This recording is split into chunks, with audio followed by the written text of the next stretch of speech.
Hello, welcome to the David Watson podcast. One of the great things about doing this, I get to talk to some fascinating people who have amazing backstories and have achieved so many things in their life. And today's guest was no different. And one of the things I even mentioned to him was that he just has this phenomenal outlook on life. And yet so many things have happened to him with twists and turns. He has every reason to be bitter. And I spoke to Jeffrey Meshel. He's an author. He's built his own companies, does real estate, finance. His books include One Call Away, Secrets of a Master Networker, The Opportunity Magnet, and his latest book, Trust is a Double-Edged Sword, Trust Me. And please, look him up. Look up the titles to those books. Phenomenally interesting guy. And as always, thank you for listening. I hope you enjoy this episode as much as I did. Hello, and welcome to the David Watson podcast. Thank you for coming on. It's nice to see you. Thank you. Interestingly, when I do these, you've probably, in terms of, as I was saying to you, I got a lovely bio sent through with lots of details. And it's amazing how many things you've actually done. And obviously, I'm here to talk to you about your book, but there's so much that's gone on in your life. And, before we kind of the double-edged sword and the book. So it's actually, where do we start? Beginning. So what is the beginning for you? Well, it depends on which subject we're speaking of. As you say, I do a lot of things, and my whole passion is making a difference. I actually wrote this book to make a difference, and everything I do, that's the underlying theme. They call me the master networker. I've written 2 books on networking, and I collect people. And when I say that, I mean in the sense that I want to know who people are. I database information. I'm interested from the perspective, not just what potentially happens with me, but I'm thinking about who I can introduce them to. And I live my life doing that. I have 15,000 people in my personal database, and I do all sorts of things. And, the thing is, I'm a very trusting person because as a connector, someone that wants to put people together, you have to be very trusting, because if I introduce you to someone else, something goes wrong, my fault. But you know what? Over all the years, very rarely did I make a missed call in that regard, and it's always worked out great. But I am too trusting, and hence the most recent book, which is Trust is a Double-Edged Sword, Trust Me, I wrote because I trusted my crooked partner, who I knew for a long time, implicitly, and it was a terrible mistake. You can't even make up the stories. In fact, people that know me and know him said, this should be the next Netflix series. That's how extreme it was. His wife went off a terrace last year. Mother of 3 generally don't jump off terraces. So crazy stuff. Yeah, definitely. Because it is interesting, because one of the things, and it's personal to me, but I know other people will have experienced the same, is how do you have a way to recover? Because I've been in circumstances where I've people, the closest people to me, and you find out, oh, this is a sham, in both business, personal life, and relationships. And they're the things that, when it has happened to me, that is the hardest to pick myself up from, because there's this kind of, how could I have been that stupid? Well, look, I have an expression that I use, and it really hits it on the head. Good judgment comes from experience. Experience comes from bad judgment.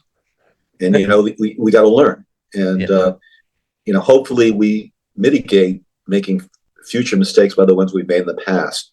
And there's so many variables that you have to be much more sensitive to and be aware of. And that's what this book's about. It's about being aware. Because, we're all there's not one person I've spoken to or has read the book that's come back to me that hasn't had trust violation, either personally or in business. There's not one exception. And unfortunately, it's something that we all confront with and deal with. And the question is, can we get better about spotting it? Can we get better about handling it? And can we learn from it not to repeat the same mistakes? It's, trusting is difficult, isn't it? Because I find with people in general, most people want a reason to be able to like you. So generally, especially if you walk into a room of strangers or something like that, you're going to scan the room and you're hoping to see somebody that's going to give you a smile so that you can make that connection and you can then start kind of, you're the master networker. So that's kind of much more your area. But there are these signals that we look for. And how do you separate that so that you can feel confident in what you're doing? Well, you know how it is sometimes when you meet someone, you like them right away Yeah. and just have an instant chemistry, so to speak. And then sometimes you'll meet someone and they're just different, or you don't feel that connection, or they're more interested about themselves than even talking or being interested in you. It starts with having a good gut feeling, having a sense, is my time is very valuable, and when I expend it, I want to do so in a meaningful way. And so your visceral sense, your intuition for that type of situation generally is a very good guide. What but what would you suggest people? Because trust in yourself is difficult, and having read some of the things you've gone through, and you're still out there promoting trust yourself. It's a double-edged sword. It's but it's how do how do you keep it going? Because I'm not going to change. I am a trusting person. I choose to be a trusting person. I like being a trusting person. And I enjoy, as I say, collecting people, meeting people, talking to people. Share a quick little funny story in that regard. I was at an event down in South Beach, Florida, the other night, and I was with my wife and five single girls. It was like six of us. So we go to this restaurant, and we sit at the bar, and my wife and I, and the girls are all standing there, and they're all drinking cocktails, and they're all single. So I'm looking around the bar, and I see two guys sitting on the right by themselves. I walk over and I look at them. And I say, "Can I see your hands?" And they look at me like it's kind of a weird request. They show me their hands. Neither of them was wearing a ring. I said, "Are you guys single? I've got all these single girls over here." No, we're married. And I just got into conversations with them. They were very nice. They laughed. And one of them, texted me. I know he's now in my database. I get together with him. And I did it again with someone else sitting on the other side of the bar, did the exact same thing.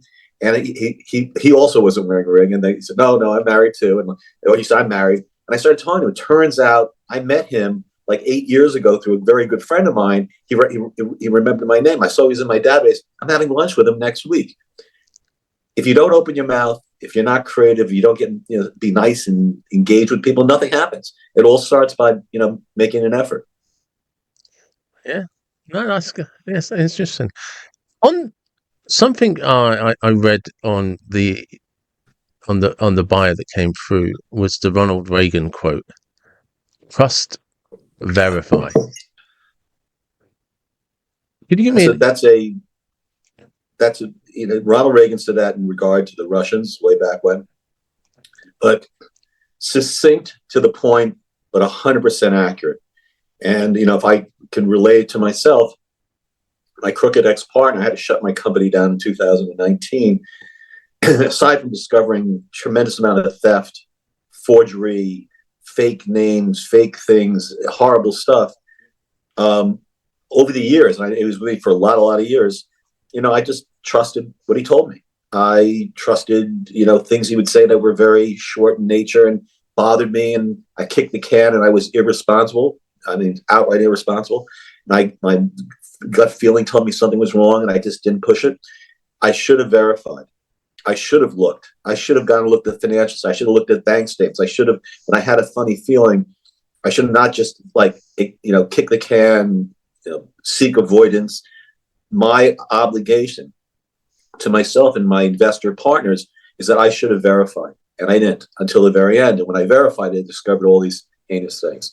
My fault, your fault.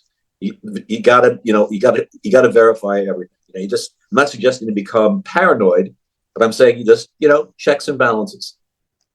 Because I mean, it's I mean, to avoid becoming paranoid, you have to build trust, don't you? And I suppose, like you're saying, like checking the finances, that's not being paranoid. That's the steps you take to build the layers. So you're like, actually, I can trust this person. This person's a man or a woman of their word, instead of face value. So where, so when you were writing this book, where did you want it to go? When did I want? Where did you I'm sorry. want it to? Where did you want it to go when you were writing it? Did it start off as one thing and end up going somewhere else? Because you Well, in the I'll share. so yeah, 'cause I was just going to say in the description you mentioned how cathartic it was. Um, so when I discovered all these horrible things that my ex partner did, and a lot of them, I had personal exposure that I wasn't aware of, and I mean it was so extreme. If you saw me in 2019, my hands were like this; they were shaking. My blood pressure was way up. I actually had to take medication to get my blood pressure down, and I started discovering all these things, and they were so extreme you couldn't even make them up. I started writing them down, and it was the catalyst. I said, you know, I want this guy to go down. So I'm going to actually write a book about it. I started writing all these things. It was cathartic. But then at the time I was in Manhattan, it was during COVID, and I'm looking out my window at the city, and I'm saying to myself, you know what? Trust in this country is at an all-time low about everything. There is no trust. There's just hatred. There's separation. There's these extreme movements that create, people that have different factions or fighting, and they, can we believe anything we're being told? The media, the news, one station's one way, one station that they only report with it, and all these things started to like hit me, and I started doing massive research. This word trust, I realized it's applicable to everything in our lives. Everything in our lives, the pillar of it is trust.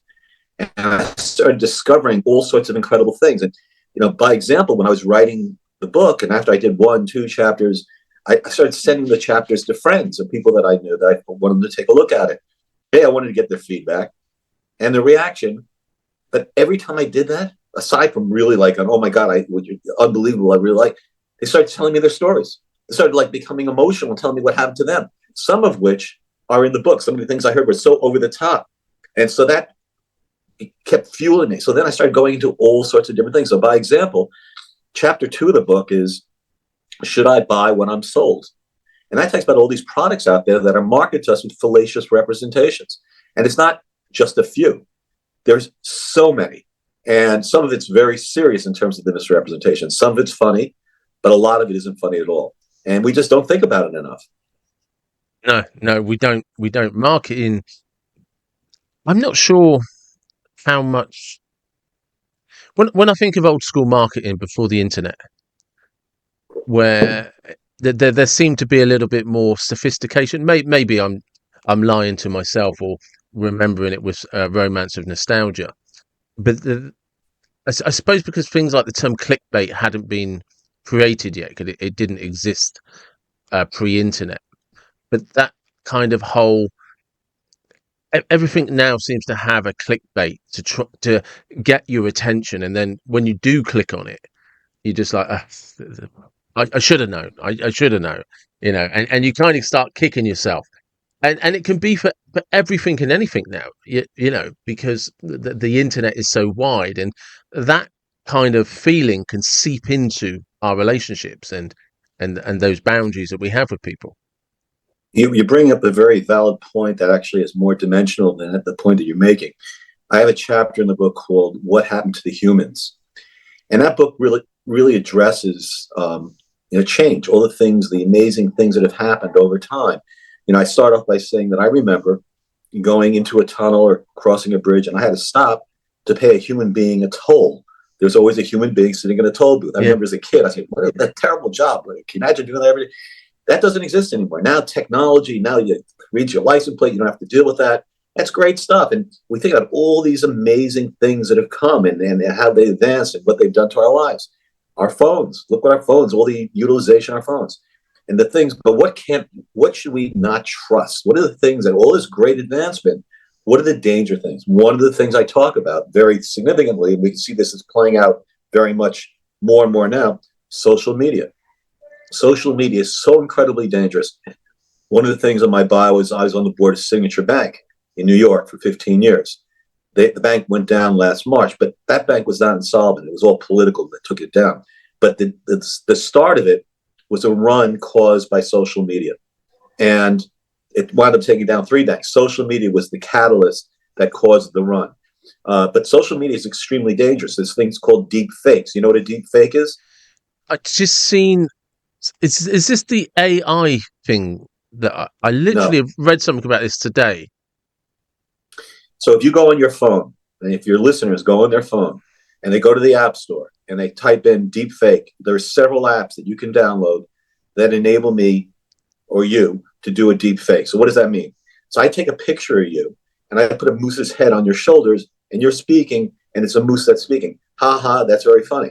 But think about what this could do where you take a, Putin or Biden and we're launching missiles or we're doing, something really extreme and it gets blasted into social media. Or there's some sort of racial thing that happens where someone gets, hung and there are people laughing at the bottom and, it's a Jewish guy laughing at a black gentleman that's hanging from a tree and that gets into social media. What would happen in our country? And, as you see, it blasts all over the place. People buy this stuff and then it causes results or damages. And so that deep fakes are extremely dangerous and they're out there. The next thing we have to be really worried about, that's just beginning, is artificial intelligence. Artificial intelligence, I'm predicting, I really believe, unfortunately, somewhere down the road, as this keeps advancing, advancements are incredible, it will get into the wrong hands. And someone really sinister, or some country really sinister, will do something with artificial intelligence that will make 9/11 look like a car accident. And unfortunately, in my gut, I really feel that's a strong possibility. I did a podcast about this 2 weeks ago with a professor called Ed who's a professor of business at West Virginia University, and he shares similar concerns that AI is not going anywhere that's going to help us in the long run. It's going to most likely be the demise of us. God forbid. Yeah, God forbid. yeah, definitely. So I am there's something I'm actually fascinated about with the skill to networking, and that's because I'm a terrible networker. I'm actually articulate. I can get into a room, and if I feel a kind of flow state, I'm there.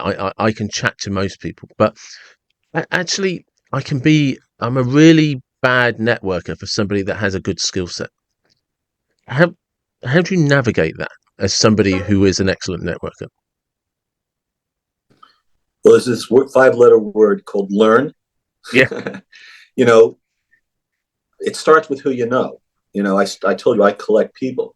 So if I collect people, they're in my database. So I have the ability to reach out to people in my database. And I'll share one quick story to show you the power of it. So I went through the god-awful divorce. I have 2 chapters about marriage and divorce in the book. The first chapter, I tell you the extreme, crazy things I went through. When I say it's god-awful, my ex-wife literally went through 20 different matrimonial I've attorneys. seen That that. is not exaggerating, which is fairly insane. So, I'm sure your listeners will agree. And, unfortunately, so many people go through it. Divorce is a horrible, horrible process. When you go into it, as I did, I knew nothing. I didn't know what to expect. I had no clue as to what would transpire in the severity. All I knew as I was going down the road, I felt like I was standing in a giant vat of quicksand, and I kept sinking. And I had these 2 talking heads, that being matrimonial attorneys, going at each other, and the register keeps going, and it's just getting worse and worse. And I was getting scared. So what did I do? I called friends, and I said, "Do you know anyone? I'm the successful guy. Another successful guy that has young kids that's going through divorce. Do you have any friends?" Like, yeah, call Bob, call Steve, call David. So right away, I was being introduced to these people, and we had commonality. Know who you know. We had commonality, and they took my call right away. We'd either have breakfast, lunch, or cocktails, and it was like instant best friend, instant camaraderie. And I was learning really very important things. In fact, I learned one thing that was so important. in terms of the results of my divorce. My attorney didn't tell me because my attorney was not a business person. This happened 4 or 5 times, and then the light bulb goes off in my head. And I send out the following email in my database: divorced or divorcing dads with young children luncheon. If you're going through what I'm going through, where you have no idea what's going to happen next, you feel like you're living in a fog, you're burning dollars in the matrimonial process, and you're gravely concerned about the potential emotional scars inflicted upon our children, I'm putting together similarly situated dads to vent, strategize, and for each of us to help each other.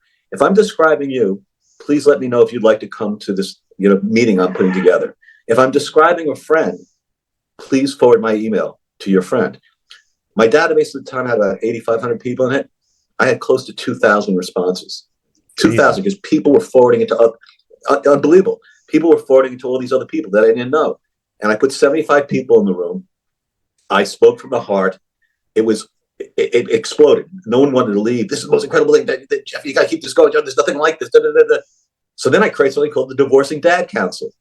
And every month I do a different event, again, through my database. And now I bring speakers. And then when someone wanted to come, I would say, is there a particular subject matter you'd like to address? And I created a dossier of things that I would interact with speakers and the people who attended. And then that turned into something called Divorce Force, which was a company I was a co-founder of, which was an online community for people getting divorced. I wound up being on ABC, being interviewed about Divorce Force. So talking about networking, talking about who you know, and talking about how you know them, that's it's just work and effort, but it starts with collecting people. So let's take that example, because that's actually a fantastic example for divorcing men, because it can be incredibly. I mean, the laws in the United States are varied, especially compared to the United Kingdom. But even if it's just somebody young and they're listening to this and they're like, how would you tell them? So, like, if you were to lay down a plan of how you develop a network, because like that collecting people database that you have, what would be right? This is what you start doing. You see this thing? It's called Yep. a business card. When you meet people, you get their information. You get their information, you put it into your database. When you put it in the database, there's a thing called the notes section. Where did you meet them? What time did you meet them? How were you introduced? What were some of the conversation points that you had? What business industry are they in? So that's searchable. You have now database content that's there. You could find people based upon their attributes just by searching a given word. But then, of course, like when I do these email blasts, which I've done many, many times, sometimes someone will respond to me that I hadn't seen in 15 years. And I went, in one case, literally, I went to have breakfast with this one person, and it was over the specific thing I was working on. And I look at him and I said, Steve, do I look familiar to you? And he said, yeah, where did we meet? I said, I met you at Howard Taney's son's bar mitzvah in 2003. You were doing this, and this, and you told me about this. What you just did with your eyes jumping up, he was like blown away. He was, and he, how's Howard? It would just turn into this whole conversation. Collect people, know who you know. The pause is because I'm dwelling on how in depth that is. I mean, that's yeah. I've never heard somebody describe that process to me that way. And it's the little detail of make a note of where you meet them, what they were doing, what you discussed, because I can see in my head when you then meet them 15 years later and you have that conversation, like, oh, I met you here, we did this, blah, blah. There's it's almost like you spoke to them yesterday. It's powerful, and it creates an impact, and it's enabling. I've created businesses like Divorce Force by pushing a button to reach out to my database. Think about that. It's pretty powerful. And very powerful. That's why I write books. My first 2 books the first book is titled One Phone Call Away, Secrets of a Master Networker. I was on the Today Show, I was speaking all over the country. My second book is called The Opportunity Magnet. And that's a book about what do you need to do to make yourself stand out. The third book is obviously about trust. Trust is a double-edged sword, trust me, which is a completely different subject matter. I'm going to do I'm starting to think about my next book. The title is going to be "Know Who You Know."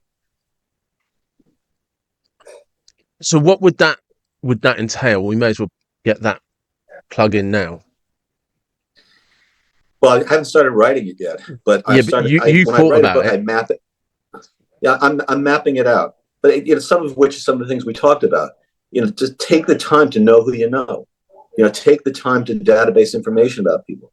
Um, it's not that hard to do, and there's a lot of things. So one of the things I think I'm going to do. One of my son's friends is a senior guy at a company called Salesforce.com, which is all about sales software that enable people to be much more successful with the people that they do business with. I'm going to do a chapter on Salesforce.com in the book. So I'm starting to think about mapping this out, which will be indicative of becoming much, much better about who you know. Yeah. So there's a little section here called "What Fourboils Character Flaws Should Be Warning Signals Towards Trust and Friendship." Well, um, it starts again with intuition, gut feeling. Sometimes you'll see or feel something that's not right. Most of the time in this type of scenario, your intuition's spot on. But there are other things. There's the distinction between being a giver and a taker, or a me person, or someone that's interested in other people. I share a story about a friend that I know over 20 years. I used to spend a bunch of time with this particular person. He was successful. He sold his company, good looking guy. He lived here down in Florida, and he'd never been married. And he always different girl. And every time I got together with him, it was all about him. It was all about his issues or bragging about something. And every woman he ever dated, he had issues with. And they were very good looking, they were beautiful, but he always complained, constant complaining. And I would sit there just like this, listening. If I brought up anything about myself, or something I'm doing, dead eyes, like stoic, like really no interest. And it happened over and over. And it just got to the point where the last time that occurred was a couple of years ago, because I don't get to go with them anymore. And what I realized, it was all about him. So I describe him in the book, and I don't mention his name, but I said, this is a guy that lives in a room where all the walls are mirrors. Yeah. And I don't need to waste my time. No. There's in that same paragraph that came across to me, that there's, and I want, if you're able to give some detail on this, is friends that show signs of jealousy.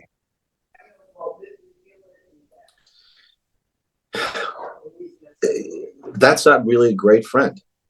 When my friends or someone I know does something and it's a great outcome, I'm proud of them. I'm excited for them. I'm vicariously enjoying their thrill. I'll go tell people, you got to hear what happened. It's like, how cool is that?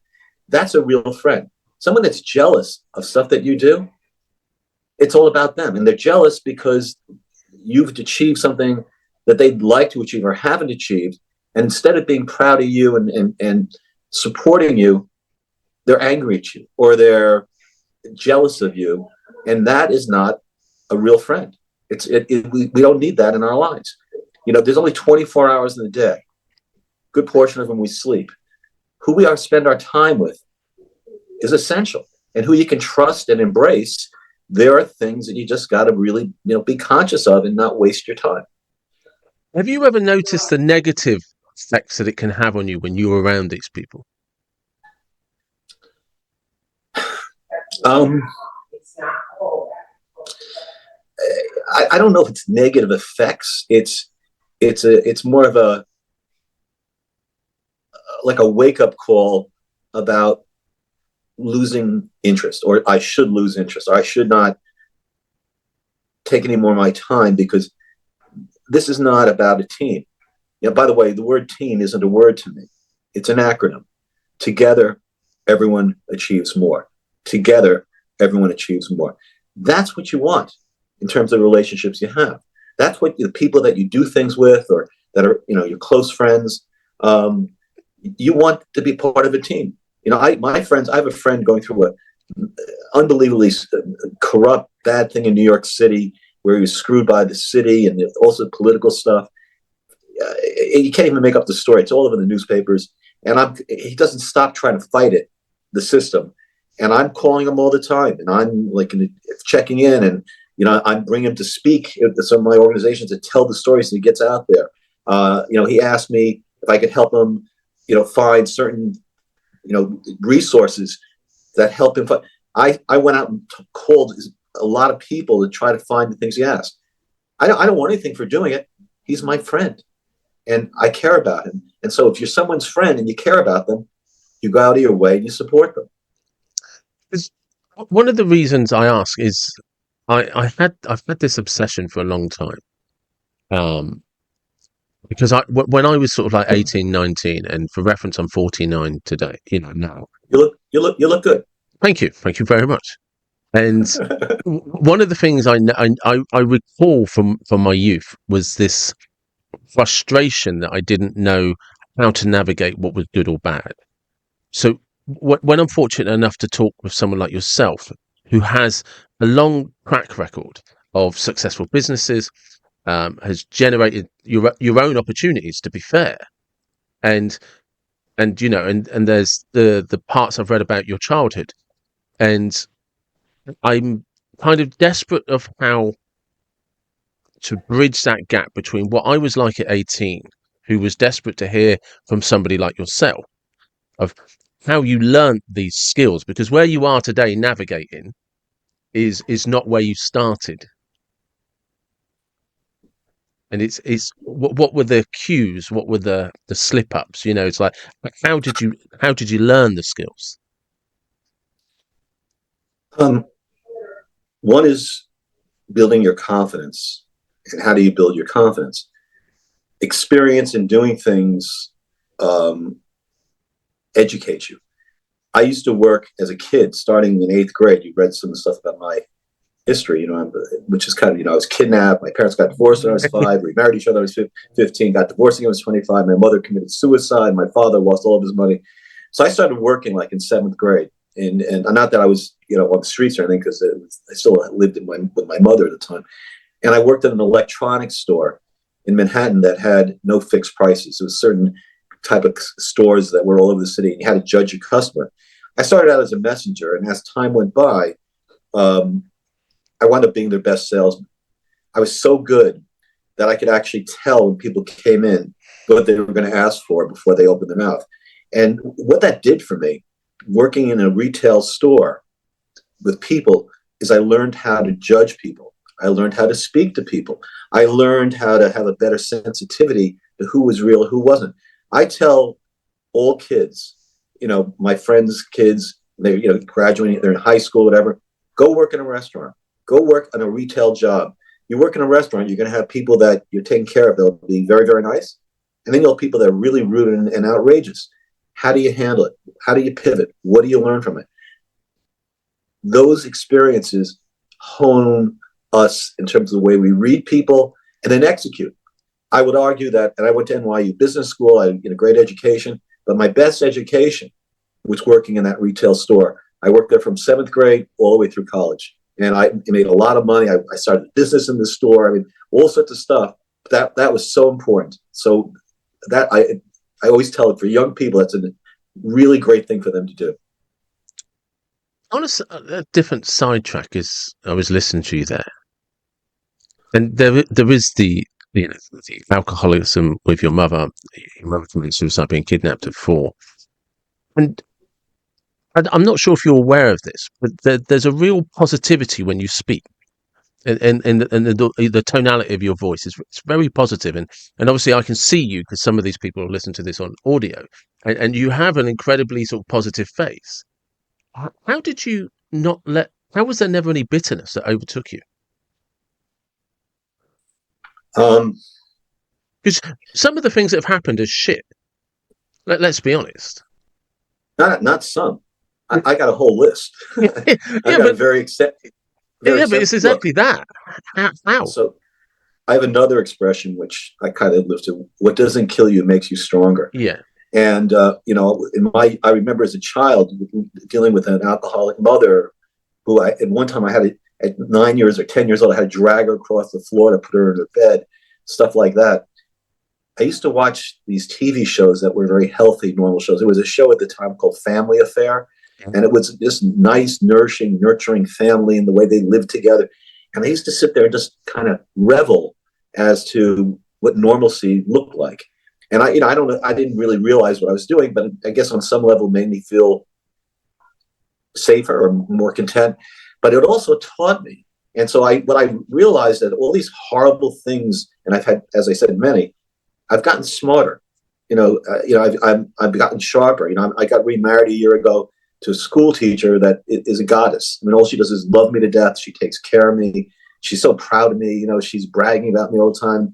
And I have a best friend. There's a chapter in the book about, I got two chapters about divorce, marriage and divorce. The negative one, I told the stories about the insanity that I went through. And the positive one, the title of that chapter is 30 plus. And I interviewed 20 people married over 30 years. And I asked them all sorts of questions. What's the secret sauce? How do you maintain, keep the trust? How do you define intimacy? Because intimacy goes away. And all these different things that they said. And the number one, the thing that everyone said, you got to be with your best friend. And I'm with my best friend. Yeah. So, everything's a learning experience. So. Yeah, no, it's just like I said, because I was reading all of the bio, and then obviously as you and I are talking, and I'm listening, and I'm watching, and I can see this sort of positivity, and I was just thinking, bloody hell, how are you not pissed off with life yet? I don't have I don't have the right to be pissed off. My obligation is to make a difference, and I'm involved in a bunch of different charities. After our interview, I got to leave to go give out turkeys with the police. I'm part of a foundation called the CPR Foundation, Community Police Relations, and we're trying to repair the hatred between community and law enforcement caused by a lot of the very extreme movements out there. And we do the most incredible things, one of which is we give away 3,000 turkeys. But we don't give them away. We give them to the police to go to people's homes and knock on the door or have some sort of event where people pick them up. I mean, I can regale you with so many things we do. But I'm literally, that's my afternoon. What I'm doing, I'm giving away turkeys with law enforcement today. So making a difference is really important. I wrote this book to make a difference. I wrote this book not for what I'm going to make by selling book. I wrote this book that people come to me and say, you're not going to believe it. Thank you so much. I've had so many stories, one of which I'll tell you quickly. I played tennis with this tennis pro, 26-year-old kid, good-looking guy. And after the third time I played with him, I said, Julian, next time I come, I'm going to bring you a copy of my most recent book. I give him the book, and like 5-6 days later, he texts me, you changed my life. I look at this text, I go, whoa, it's pretty strong. I didn't respond to the text because I was playing with him the next day. And I was going to talk to him. I walk up to him and I said, Julian, what did you mean? He says, I want to show you something. Takes his phone and he shows me this picture of this gorgeous, beautiful girl that is his girlfriend that happens to be Russian.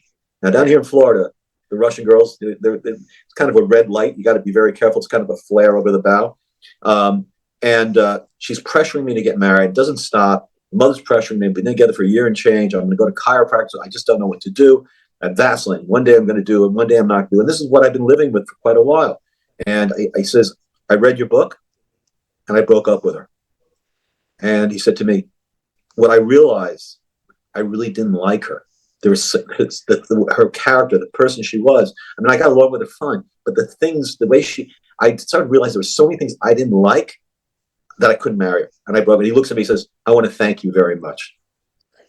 It is powerful. It is, because when you write something that becomes a life-changing decision for somebody else, and especially for the better, that is good. Can we just go through the 10 commandments of trust? I can read them out.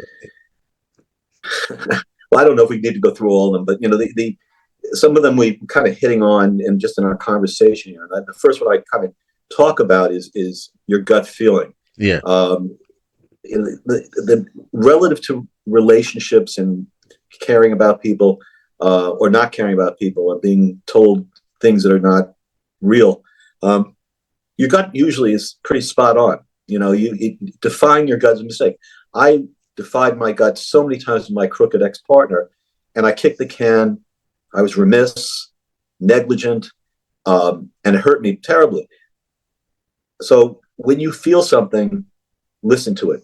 That's a commandment that is really important. I go into a lot of other things in there, and one of which is being very conscious about social media, what you post. Matrimonial attorneys, when they take on a new client, the first thing they do is go on social media, see what they can find about the other side. And I know stories. My attorney told me that he had one case that discovered something so heinous on the other side that it was a major factor in the decision of the divorce.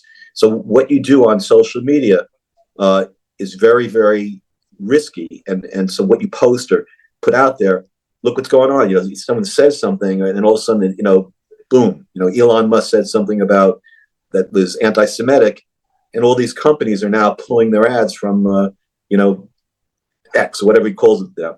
Yeah. So what you do and say is, and so there are all these basic things that are really important for us to focus on. One of the ones I really looked at and I realized, which you realize with experience is possibly one of the most important disciplines you can have in your life. And that's number 2, face the music. Yeah, that's extremely important, because in my case, going back to the horrible story of my crooked partner, this didn't happen in 1 week. This was years. And there was things for over and over that were like wrong. He got arrested, I'm not 6 years ago, because he created a fake email account, and he went after a basketball coach that his kid wasn't getting playing time. He sent a threatening email with a fake name to the basketball coach and the wife. I don't know what the email said, but it was bad enough that the coach went to the local police in Cresskill, New Jersey, and they traced it to this guy, David Kushner's house, and he got arrested, and his wife got arrested. And it was the front page of the local newspaper. And then all of a sudden, it was a talk thing on TV, about this, real estate executive doing this type of thing. Now, naturally, when I approached him on it, he denied that he did it. And me, being a schmuck, candidly, I believed him. I have 4 other stories where he had fake names and he did things like this before. And all these things, happening, and I just didn't face the music. I didn't dig in right away. I didn't take control of things from him. And it cost me terribly. It is, isn't it? Because one of the hardest things that I learned that it is essential that you have to do is you have to have the uncomfortable conversations with people. If there's something, like you say, that gut feeling, if there's that gut feeling that something is wrong, or to put it another way, I've never regretted it when I've done it. I've regretted every time I didn't. Well said. Well said. Thank you. That's why we learn. That's why you have that stuff that's above your ear things called gray hair. And as we go down the road, all these things that we've experienced or felt or learned from, hopefully we become smarter about it and not allow ourselves to make the same mistakes again. So if you were, I'm looking at the 9/11 warning signals, the Trust 9/11, and I love the way that it's laid out. And I just wonder if you could just go through some of that, the things that you look for when you're trying to assess a situation, a business decision, a new person that you're meeting. I'll share that anecdotally. We'll talk about a business decision first. So I'm a real estate guy. I buy properties and look to increase their value over time. I have a lot of investors who participate in my transactions.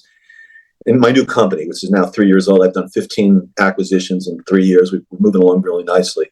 And we were in contract on a property in northern Florida where it fit the profile of what we're buying. I'm buying mostly medical-based properties and some industrial. And this property had medical, and it also had government tenants. I didn't like the government tenants so much because they had cancellation clauses, but they were there forever, so I thought the risk of them canceling was pretty small. I go look at the property with my partner, and I have 2 partners. My son, Benjamin, who's 26, and I've got another partner, 31, Adam, really bright young guy. So Adam and I drove all the way up north. It was the last thing we had to do. We had the financing lined up, had all the money raised, spent maybe about $70,000 in costs to get there. We just had to do a site inspection and set the closing up. Go to the property, and first, my coffee tenant, was a coffee company that was a tenant, turned out to be a mobile truck. I didn't know that. I paid rent, but it was a mobile truck. that bothered me. And I talked to him, and the other thing that is 10 o'clock in the morning, parking lot was not that busy. We have a tenant called DaVita. I own a bunch of DaVitas. DaVita is a New York Stock Exchange company. They're in the kidney dialysis business. They're a great medical tenant. I go in. It's Monday morning, 10 o'clock. They're not open. I go next door. Oh, they're only open 3 days a week. The short of it all is I went through the property like 3-4 times. I spotted a bunch of different things that bugged me.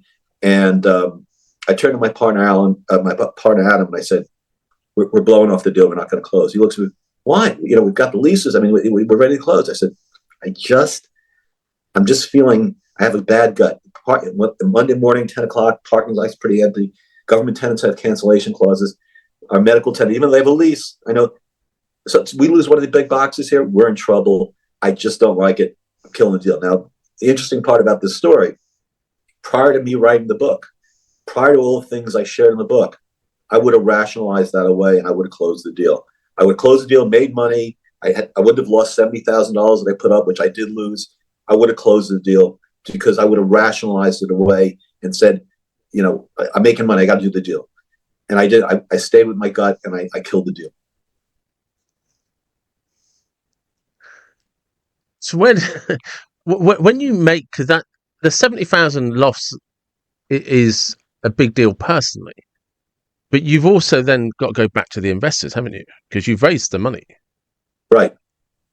Actually, the funny part about that is they all so appreciated the fact I did what I did. Not only did they appreciate it, they were like ready to double down on the next thing I did because it showed integrity. It showed that they knew I could close the deal, make my fee, have the ownership interest, and it would have been. But what I did was to protect them and do the right thing. And it was astounding the react. I didn't expect that the type of reaction that we got, but it was like they were so pleased, that I did what I did. And yeah, I mean, I can see it. It's just I'm trying to There's an analogy that I use sometimes when I'm coaching people that when they talk about their problems is that problems tend to start off spaced apart, and then because the way life can get on top of us, it becomes a bottleneck.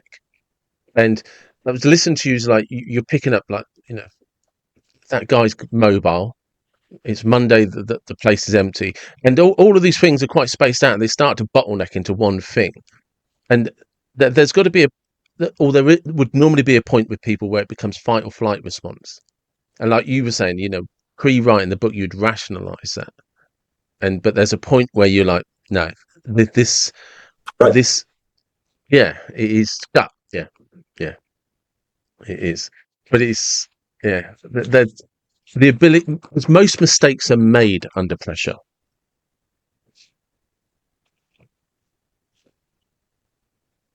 Do you know what I mean? Because at that point when, like Adam said, hey, what do you mean? We've got this, we've got that. That's when most mistakes are made. To be able to make the right decision.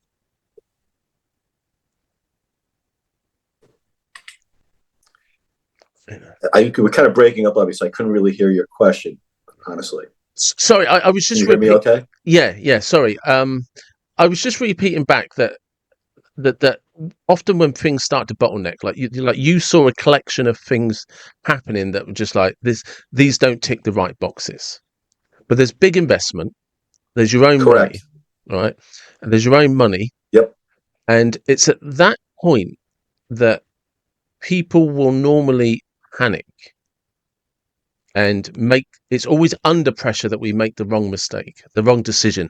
And, and for you to be able to pull all of that in and say, no,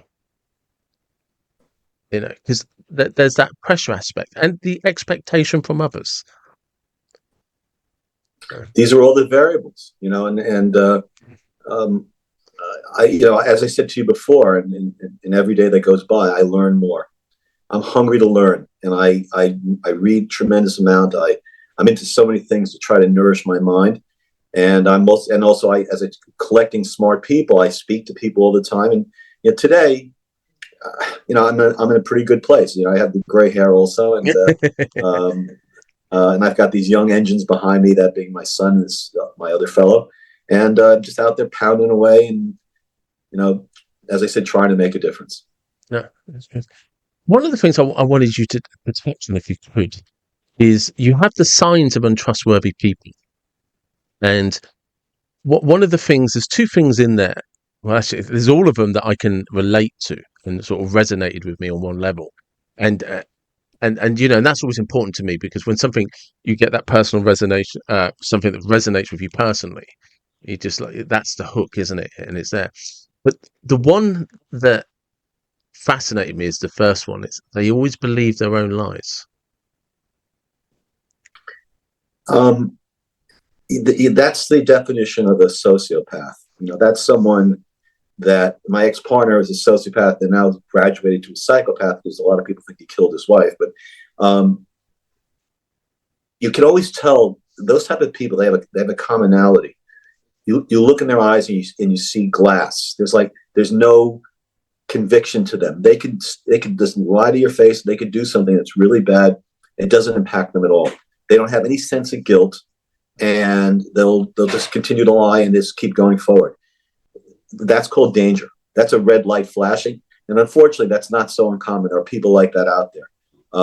You just got to be very, very careful, And when it doesn't sound right, it probably isn't right. Yeah, yeah, yeah. Very true. Very true. Just before we finish up, could you just let everybody know where the best places to find you are? Because you've got a few, you're a busy man and you do a lot of things. So could you just recap on some of the places that people can find you? You mean are you talking about the book itself, or me personally? Well, you personally, and then we'll do the book and the other books as well. Look, I'm out there. My name is Jeffrey Meshel. You can Google me. My email me. My stuff. My company's Jeff@candorcapitalpartners.com. You can email me. You can reach out to me on LinkedIn. I'm there. So anyone that has a question or I could be helpful, to the title of my first book, I'm one phone call away.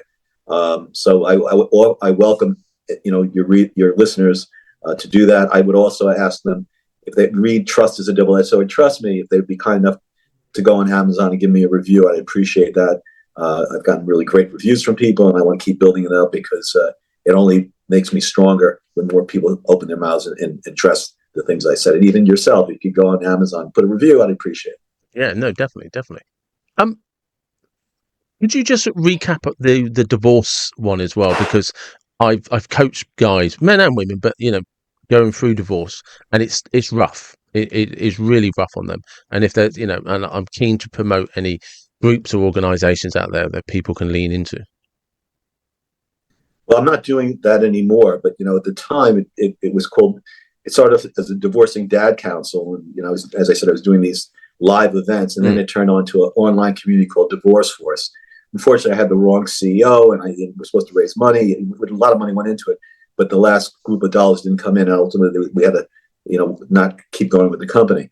But the idea that for people getting divorced, have commonality with other people getting divorced, and so putting them together, knowing people like what I did, I reached out to friends. Do you know anyone? Yeah. To sit down with other people like you and to share what you're experiencing, what are the issues.